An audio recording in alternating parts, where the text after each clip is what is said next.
ఈ కిరణ్ గాడేంది ఇంకా వస్తలేడు. నేను అర్జెంటు పని మీద వేరే ఊరికి పోతున్నా. ఈడ ఉన్న పనులు వాడికి అప్పచెప్దామంటే వాడు ఇంకా బయటికి వస్తలేడు. వాడితో కొంచెం మాట్లాడాలి. మీరు ఇంట్లో నుంచి బయటికి పోయే వరకు వాడు బాత్రూంల నుంచి బయటకు వస్తాడో రాడో. అవని చెప్పిన అబద్ధాలకి వాడి భయం వాడుకుంది. అమ్మా అవని, నేను పిలుస్తున్నా అని నా కొడుకుకు చెప్పినావా? చెప్పినా మామయ్య. ఆయన ఇందాకే మళ్ళీ బాత్రూంకి పోయినాడు. ఏంది, మళ్ళీ బాత్రూంకి పోయినాడా? అప్పుడు అడిగితే కూడా బాత్రూంలోనే ఉన్నాడని చెప్పినావు. వాని కడుపు ఏమన్నా అప్సెట్ అయిందా ఏంది?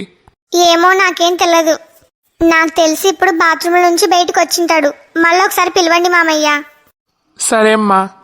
అరే కిరణ్, రేయ్, నీతో కొంచెం మాట్లాడాలి, ఒకసారి బయటికి రా. నానా వస్తున్నా. ఎంతసేపని బాత్రూంలోనే ఉండాలి. ఇప్పటికి నాన్న 3 సార్లు అయింది నన్ను పిలుస్తూనే ఉన్నాడు. ఇప్పుడు నేను గాని బయటికి రాకుంటే వీళ్ళే సరాసరి లోపలికి వచ్చేలాగున్నారు. మా నాన్న నన్ను బాగా తిట్టాలని ఫిక్స్ అయినట్టున్నాడు. నాన్నకి కోపం వస్తే ఎవరు చెప్పినా వినడు. ఈరోజు నాకు బాగా మూడినట్టుంది. ఎట్లయినా సరే ఈ నుంచి తప్పించుకోవాలి. మా నాన్న తిట్లు భరించడం నా వల్ల కాదు. ఏందిరా, ఎన్నిసార్లు పిలిచాలి నిన్ని? ఒక 5 నిమిషాలు కూడా ఫ్రీగా లేవా? నీతో మాట్లాడాలి అని అవనికి చెప్పి పంపించినా కదా. అవని నాకు చెప్పింది నిజమే. నాన్న మస్తు కోపంగా ఉన్నాడు. ఇప్పుడు ఏదో ఒక ప్లాన్ వేసి బయటకోవాలి. అరే చెప్పురా.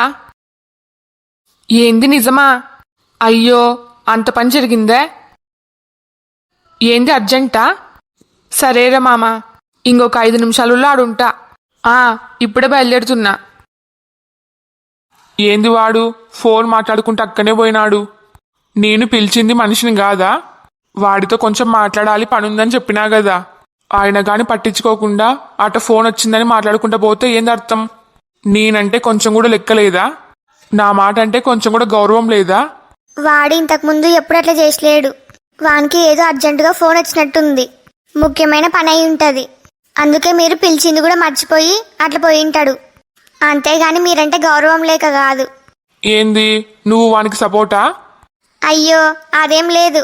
నేను ఊరికే చెప్తున్నా అంతే. ఏమో గాని నాకు కూడా పనుంది. నేను అర్జెంటుగా పోవాలి. ఆ కిరణ్ గాడి ఇంటికి వస్తే పొలంలో పనిచేసే వాళ్ళు వచ్చినారు. వాళ్ళతో సక్రమంగా అన్ని పనులు చేపిమని చెప్పు. సరేనండి. అత్తయ్య చూసినారా, మీ కొడుకు ఎంత డ్రామా అన్నాడు. ఆయన ఫోన్ అసలు రింగే అయ్యలేదు. ఫోన్ రాకపోయినా గాని ఫోన్ వచ్చినట్టు యాక్ట్ చేసి బయటకు పోయినాడు. అవునా, నేను నిజంగంటే వాడికి ఫోన్ వచ్చిందేమో అనుకున్నా. వానికి వాళ్ళ నానంటే చిన్నప్పటి నుంచి మస్తు భయం. ఇప్పుడు కూడా వాడిని తిట్టడానికే మీ మామయ్య పిలిచినాడు అని కేంటాడు. అందుకే భయపడి సైలెంట్గా తప్పించుకున్నాడు. అవునత్తయ్య, ఇంకా నయం, ఫోన్ వచ్చిన ట్యాగ్ చేసి బయటికన్నా పోయినాడు. ఇంట్లోనే ఉండింటే ఆ బాత్రూంల నుంచి బయటకు వచ్చేవాడే కాదు. ఆ మాత్రం భయం ఉండాలి. అట్లయితేనే ఇంకోసారి వెధవేషాలు వేయడు. ఇప్పుడు ఏమైందని ఏడుస్తున్నావు? ఇంకేం కావాలి? మా నాన్న నన్ను పిచ్చుకొని కొట్టినట్టు కొట్టినాడు. రాత్రి అయితే ఏం గుర్తులేదు, కానీ ఈరోజు పొద్దున నన్ను బండబూతులు తిట్టినాడు. బిల్ట్ తీసుకొని ఒళ్ళు మొత్తం హూనం చేసినాడు. బాగయింది. ఫ్రీగా వచ్చిన మందని ఇష్టానుసారంగా తాగినావు. అప్పటికి నేను చెప్తూనే ఉన్నా, అరే మామ కొంచెం తాగు అని. నువ్వు విన్నావా? ఇప్పుడు బాగయింది. నన్ను చూస్తుంటే నీకు బాగా నవ్వొస్తుంది కదూ. నా ప్లేస్లో నువ్వు నింటే నీకు అర్థమవుతుండే. ఏడ్చావులే. నీ వల్ల నేను రాత్రి అనవసరంగా తిట్లు తిన్నా. నువ్వు తాగి పడిపోయినావని మీ నాన్న నీకోసమని వచ్చినాడు. నేను కిరణ్ గాడు నీకేదో కావాలని మందు పోసినట్టు మా ఇద్దరిని ఇష్టం వచ్చినట్టు తిట్టినాడు. నీ వల్ల మేము అనవసరంగా తిట్లు తిన్నాం. అవునరా, ఇంతకీ కిరణ్ గాడి సంగతి ఏంది? వాణ్ణి కూడా వాళ్ళ నాన్న వచ్చి తొలుకొని పోయినాడా? అంత లేదు. వాణ్ణి ఇంటి దగ్గర నేనే డ్రాప్ చేసి వచ్చిన. కిరణ్ గాడి వాళ్ళమ్మ కూడా నన్నే తిట్టింది. నేనేదో వాడికి కావాలని మందు దాపినట్టు వాళ్ళమ్మ నన్ను మాట్లాడింది. నీకు కూడా బాగయింది. వాడి వల్ల వాళ్ళమ్మతో తిట్లు తిన్నావు. నేను మాత్రం ఫుల్ హ్యాపీ. మీలాంటి శాడిస్ట్ ఫ్రెండ్స్ పోయిపోయి నాకే దొరికినారు. ఏం చేస్తావు, నా కర్మ ఇది. కిరణ్ గాడు నీకు ఫోన్ చేసినాడా? అవునరా, మనతో ఏమో మాట్లాడాలంట. ఒక 5 నిమిషాలు ఆగొస్తాడు.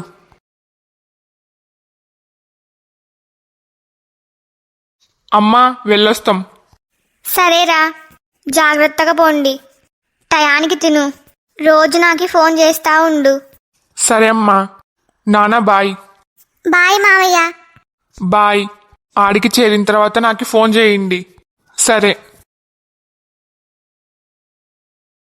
చూసినారా పల్లవిని? నేను పోయేస్తత్తయ్య అని ఒక్క మాట కూడా అనలేదు. మీకు మాత్రం బాయ్ మామయ్య అని చెప్పింది. అంటే అర్థం దాని కళ్ళకు నేను కనబడతలేనా? లేదా దీనికేంది చెప్పేదానికేందే? నీకు చెప్పడం మర్చిపోయిందేమో. అన్ని నీలో నువ్వే ఎందుకు ఊహించుకుంటున్నావు? మీరు మరీ విడ్డూరంగా మాట్లాడతారు. మీకు మేనకోడలైనందుకు దానికి బాగా సపోర్ట్ చేస్తున్నారు. లేకపోతే చెట్టంత మనిషిని ఎదురుగా పెట్టుకొని నాకు చెప్పడం ఎందుకు మర్చిపోతుంది? ఆ పల్లవి కావాలని చేసింది.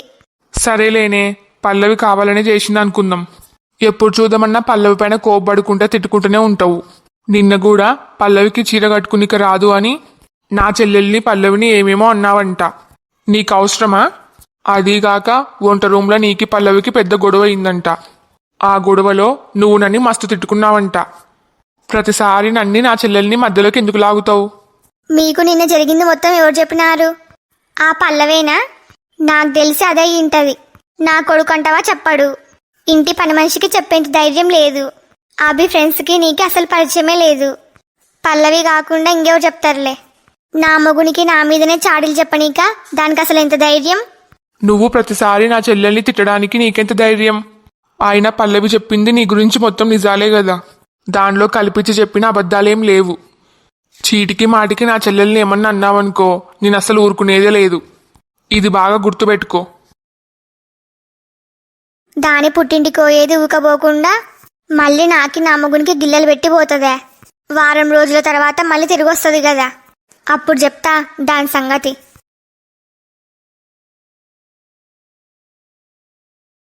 హమ్మయ్యా, వచ్చినావా?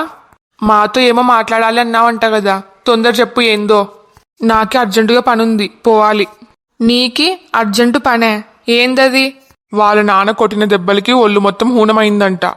అందుకే డాక్టర్ దగ్గరికి ట్రీట్మెంట్ కోసం పోతున్నాడేమో. అట్లని నేను చెప్పినా నా ఏమన్నా? నువ్వు చెప్పకపోయినా నేను గెస్ చేసిన. రఘు, మీ నాన్న నిన్ను కొట్టినాడా? మామూలుగా కాదంట, పిచ్చి కుక్కని కొట్టినట్టు కొట్టినాడంట. అందరికీ తప్పడ పెట్టి ఊరు మొత్తం సాటియ్యి. చా, నీకు అనవసరంగా చెప్పినా అనిపిస్తుంది. నా సిచ్యువేషన్ చూసి నువ్వు బాగా నవ్వుకుంటున్నావు. చెప్పింది నాకే కదా, నువ్వెందుకు అంత ఫీల్ అవుతున్నావు? మీ నానంటే నిన్నేమనడు. నా బాధ నీకేం అర్థమవుతుంది? ఏమనకపోవడం ఏంది? నిన్న రాత్రి నాకి మా నాన్నకి పెద్ద గొడవ జరిగింది. అవునా? ఏందిరా నువ్వు చెప్పేది? రాత్రి నీకి మీ నాన్నకి పెద్ద గొడవ జరిగిందే? నేను చెప్పేది తెలుగులోనే కదా. అదేందిరా, నేను నిన్ను డ్రాప్ చేయనీకి వచ్చినప్పుడు బయట అవని మీ అమ్మగారు తప్ప ఎవరు లేరు. మీ నాన్న అప్పటికే నిద్రపోయినాడు. మరి మీ మధ్య గొడవ ఎప్పుడు జరిగింది? నీకు ఏమైనా గుర్తుందే? నాకేం గుర్తులేదు. ఈ రోజు పొద్దున అవని చెప్పింది. అవని చెప్పిందంటే అయితే నువ్వు ఇంట్లోకి పోయినాక మీ నాన్నకి మెలకు వచ్చిందేమో. ఏమోరా, నాకేం గుర్తులేదు. ఈ రోజు పొద్దున కూడా మా నాన్న నా పైన చాలా కోపంగా ఉన్నాడు. నన్ను 2-3 సార్లు పిలిచినాడు. నాకి మళ్ళీ క్లాస్ ఇయ్యడానికి అని నాకు అర్థమైంది. అందుకు నాకే ఫోన్ వచ్చినట్టు యాక్ట్ చేసి సైలెంట్గా తప్పించుకున్నా. మంచి పని చేసినావురా. ఒకవేళ నువ్వు ఆన్నే ఉండింటే మా నాన్న నాపై చింతపండు చేసినట్టు మీ నాన్న కూడా నీపై చింతపండు చేసేవాడేమో. ఇప్పుడంటే తప్పించుకున్నావు, మళ్ళీ నువ్వు ఇంటికి పోకుండానే ఉంటావా? అప్పుడెట్లా మరి? ఏమోరా.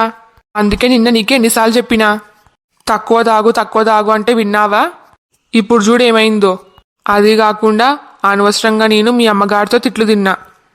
సారీరా, తప్పు మొత్తం నాదే.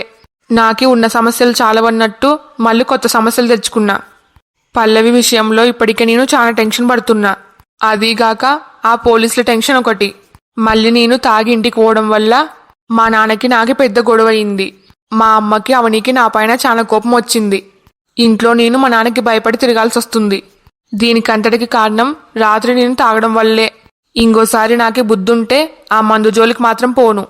దానివల్ల సమస్యలు పెరుగుతాయి గాని తగ్గవు. నాకిప్పుడు బాగా బుద్ధొచ్చింది. మరీ తన్నలు తిన్నోనికి బుద్ధొచ్చిందే లేనా? నాకు కూడా బుద్ధొచ్చింది. ఇంకెప్పుడు ఆశపడి ఆ మందు జోలికి మాత్రం పోను. మంచిది. ఇప్పుడు మనకున్న సమస్య ఆ పోలీసులు మన దాకా రాకుండా ఏదో ఒక ప్రయత్నం చేయాలి. ఏం చేద్దాంరా? ఈరోజు పల్లవి వాళ్ళ పుట్టింటి కోతా అని చెప్పింది. ఆడికి పోయినాక నాకు ఫోన్ చేస్తుంది. ఇద్దరం కలిసి మాట్లాడి ఏదో ఒక డెసిషన్ తీసుకోవాలి. నువ్వు ఏం చేస్తావో తెలదు. ఆ సమస్య మాత్రం నా దాకా రాకూడదు. మా నాన్నకు గాని తెలిసిందనుకో, ఈసారి నన్ను తలకిందులుగా వేలాడదీస్తాడు. నేనేదో ఒకటి చేస్తలేరా, నువ్వు ధైర్యంగా ఉండు.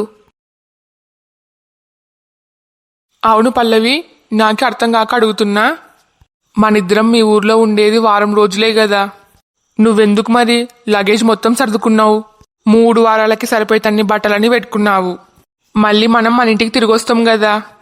మళ్ళీ తిరిగొచ్చే ఉద్దేశం నాకు లేదు కదా.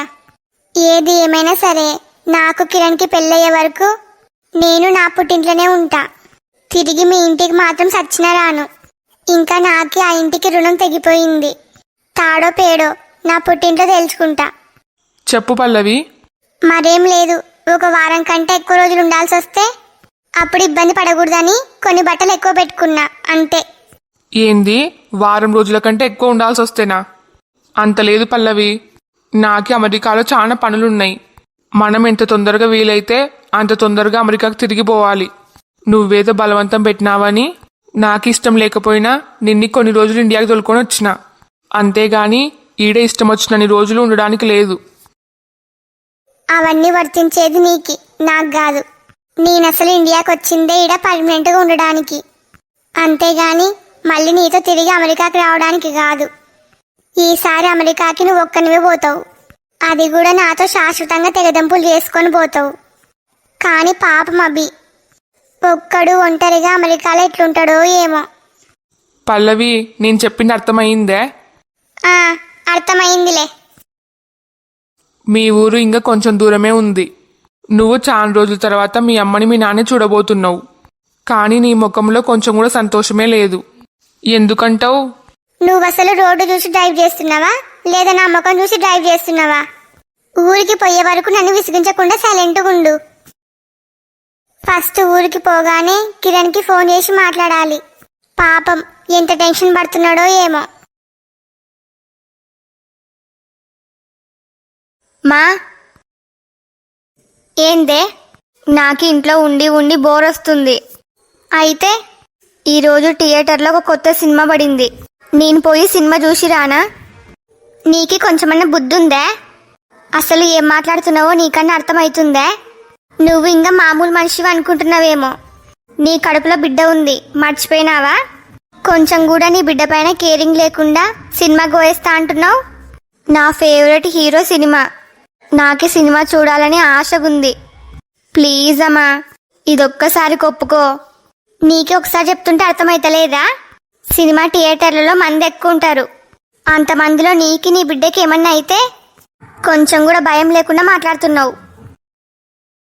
నేనాడిన ఒక్క అబద్ధానికి నాకు ఇన్ని సమస్యలు. ఇంకా రాను రాని ఈ నాటకం వల్ల ఎన్ని ఇబ్బందులు పడాలో ఏమో. అమ్మ అయితే సినిమాకు పోనీకి అస్సలు ఒప్పుకుంటలేదు.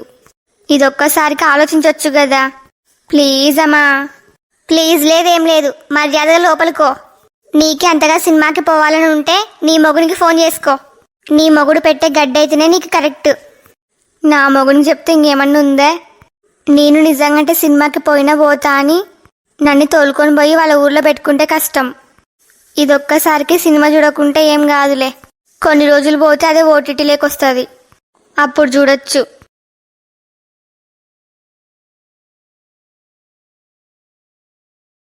మా ఇంటిని చూడక ఎన్ని రోజులు అవుతుందో.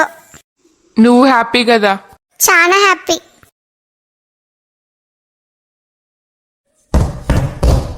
అమ్మా, మేము వచ్చినాము. వచ్చి డోర్ ఓపెన్ చెయ్యి. వస్తున్నా. పల్లవి, అమ్మా. నా బంగారం, ఎట్లున్నవే? నేను బాగున్నమ్మా. అభి, బాగున్నావా? బానే ఉన్న అత్తయ్యా. హలో ఫ్రెండ్స్ అందరికీ, ఈ వీడియో మీకు నచ్చిందా? నచ్చితే లైక్ చేయడం మాత్రం మర్చిపోవద్దు. అట్లనే ఈ వీడియోని మీ ఫ్యామిలీ అండ్ ఫ్రెండ్స్కి షేర్ చేయండి. ఈ స్టోరీ యొక్క రాబోయే మిగతా పార్ట్స్ కోసం మా ఛానల్ని ఇప్పుడే సబ్స్క్రైబ్ చేసుకోండి. వీడియోకి హైప్ ఇవ్వడం మాత్రం మర్చిపోవద్దు. మీ ఫీడ్బ్యాక్ని కామెంట్ చేయండి. నాకే సపోర్ట్ చేయొచ్చు కదా please. Thanks for watching. Bye bye.